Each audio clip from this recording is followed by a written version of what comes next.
Hello and welcome back to race 3 of Okayama Short for the Spec Racer Ford.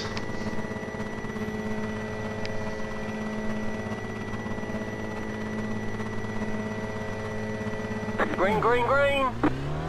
Got a field of about 10 cars here today, a couple of quick drivers further down in the pack.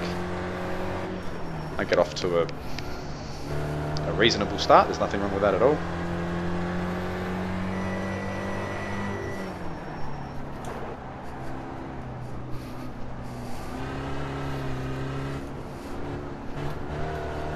Oh, come on, guys. 25 laps. What are you doing? Amazing. 3 wide. 3, 2. I'm taking a look at what these guys were talking about. The red and yellow car you can see here. There's me in the lead in the Martini paint job. I believe that's John Pappas in the red and yellow, just taking too much speed into corner 1. I've done this myself. I mean, you misjudge because you're starting from a standing start. I'm not quite sure why the guys behind him, I believe the guys on the radio were the green and the white and blue cars there behind the 4 and the 6 car. I don't see why they were so frustrated. Didn't seem to really affect them so much, but John certainly did overcook it into corner 1. So I'm trying to extend a bit of a lead here. I've managed to keep enough distance here in the first lap and that last corner to not get eaten up down the straight. So lap 1 has worked out just fine for me. I probably slowed down a little bit too much into that last corner, just trying to make sure I got a good exit, and that probably pushed Tanner back into David, so that's why David ate him up into corner 1.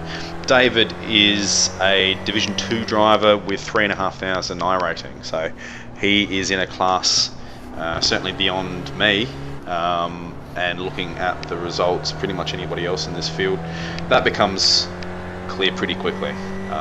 He ended up doing a fastest lap a second quicker than I could do. And you can see me here getting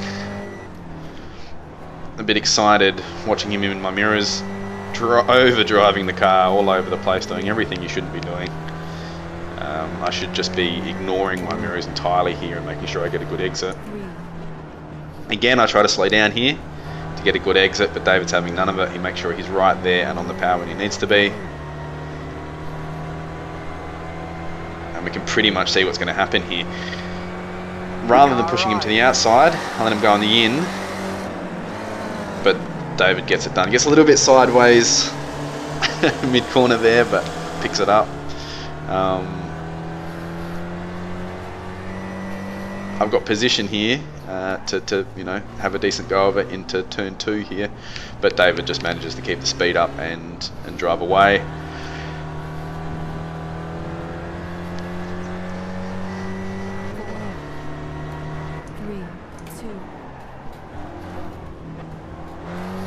Again, just overdriving the car. This isn't a drift race. I'm not getting points for my big sideways maneuvers.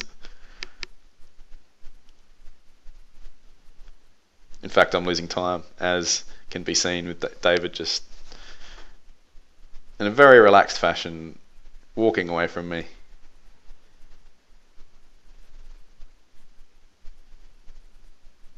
Goodness.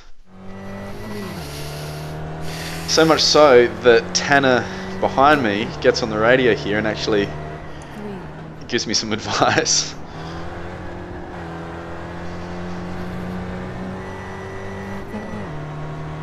Hey, take it easy. No pressure. Don't wreck it. So when the guy behind you is telling you to take it easy and not right off the car, The next car's the leader. I chose to take that advice. Everything was pretty boring for the next 15 laps until all of a sudden on my relative, David fell right down the order. You can see here on turn 1, he decided to go a little bit wide, carry a bit more extra speed, and he went too wide. That left rear going over the ripple strip, grabbing a handful of dirt, and that is not going to get it done around corner 1. You need all 4 tyres doing their job, and if that left rear is not doing its job, it's not keeping the rear end of the car planted, so it just continues to rotate beyond the point that David can save it.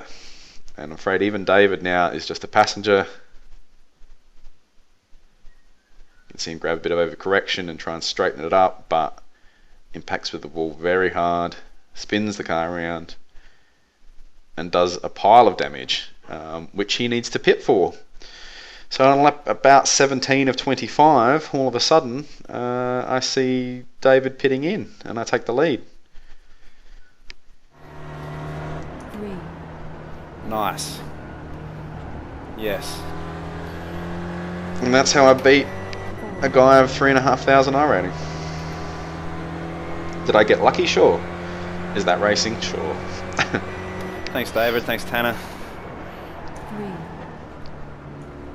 You won. Yeah, good one. See you in victory lane.